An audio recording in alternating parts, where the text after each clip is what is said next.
Dans cette démonstration, on va voir ce que le hasard implique sur le temps.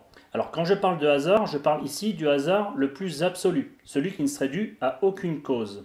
Je vais prendre pour exemple la physique quantique. Alors je ne vais pas trop m'avancer dans ce domaine puisque je ne suis moi-même pas physicien, mais je vais évoquer un phénomène en physique quantique qui est intéressant pour la démonstration. La physique quantique nous dit que quand on n'observe pas une particule, certaines de ses caractéristiques n'existent pas vraiment, ou disons plutôt qu'ils sont dans plusieurs états à la fois, pour vulgariser, et que c'est au moment où on l'observe qu'elle choisit un des états possibles.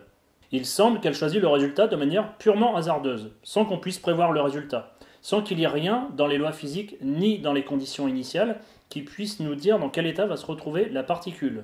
Prenons par exemple un photon, une particule de lumière. Le photon a un spin, c'est-à-dire en gros la façon dont il tourne sur lui-même, pour schématiser. Quand le photon est créé, son spin n'est pas déterminé. Il est ni positif ni négatif. Et c'est au moment où on va l'observer qu'il va choisir l'état soit négatif, soit positif. Et ce, de manière totalement aléatoire. On va voir ici que si on part du principe qu'il n'y a effectivement aucune cause physique qui vient décider du spin du photon, et que celui-ci est purement aléatoire, eh bien ça veut dire qu'il y a une différence physique entre passé et futur. Imaginons que j'ai toutes les informations disponibles sur l'univers, la vitesse de chaque particule, leur masse, la température de chaque grain de matière, la valeur du champ électromagnétique dans tout l'espace, bref, que je sais tout ce qu'il y a à savoir sur l'univers à un instant T. Maintenant, je cherche à décrire la valeur du spin de mon photon au moment où il est créé. Que vont dire les lois de la physique? Eh bien que le résultat est incertain, qu'il y a une chance sur deux pour qu'il soit positif, une chance sur deux pour qu'il soit négatif. Le résultat n'est pas inscrit dans les conditions de l'univers ni dans les lois physiques. Imaginons que le spin du photon soit positif. Qu'est-ce qu'il se passe si, une fois l'événement passé, je cherche de nouveau à le décrire? Je reprends les conditions que j'avais dans l'univers au moment de la création du photon et j'applique les lois de la physique pour voir ce qu'il se passe.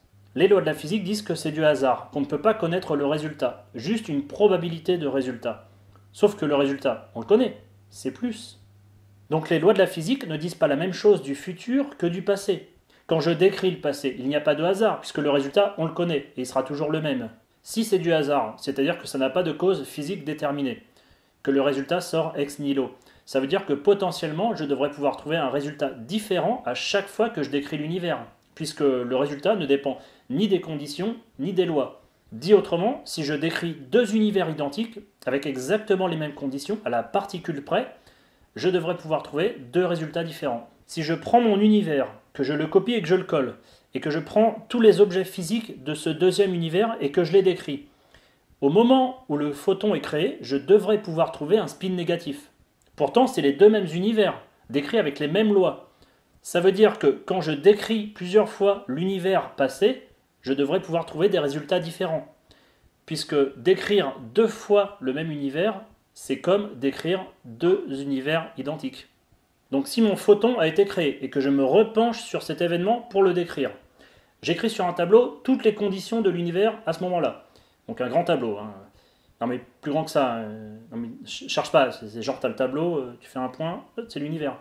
Ouais, mais l'univers il est peut-être infini, c'est l'univers quand même.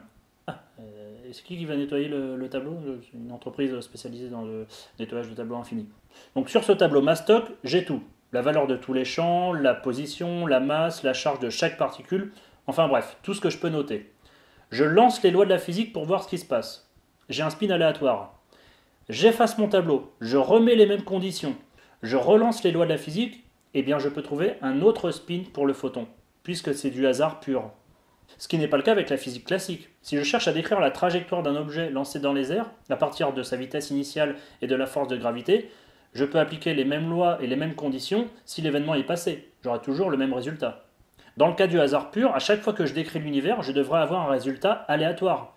Or, quand l'événement est passé, on ne peut plus le changer. Quand on décrit le passé, il n'y a pas d'aléatoire, toujours le même résultat. Donc soit le hasard n'existe pas, soit s'il existe, alors il ne concerne que l'univers futur et pas l'univers passé. Donc ça veut dire que l'univers futur et l'univers passé sont régis par deux lois différentes. Ils sont physiquement différents.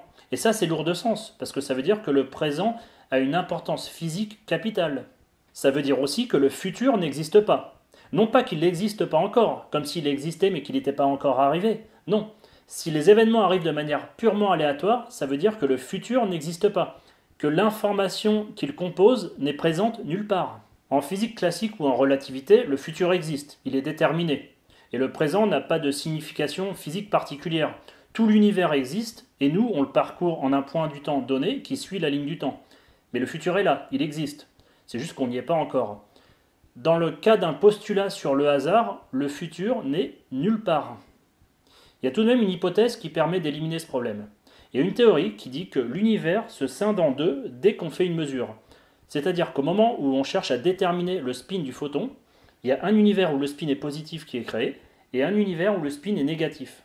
Il y a deux univers parallèles qui sont générés dès qu'un choix arbitraire doit être fait, de sorte que toutes les possibilités existent. Il n'y a donc pas de hasard. Si ce n'est que tu peux te poser la question pourquoi tu es dans l'univers avec le spin positif et pas celui avec le négatif.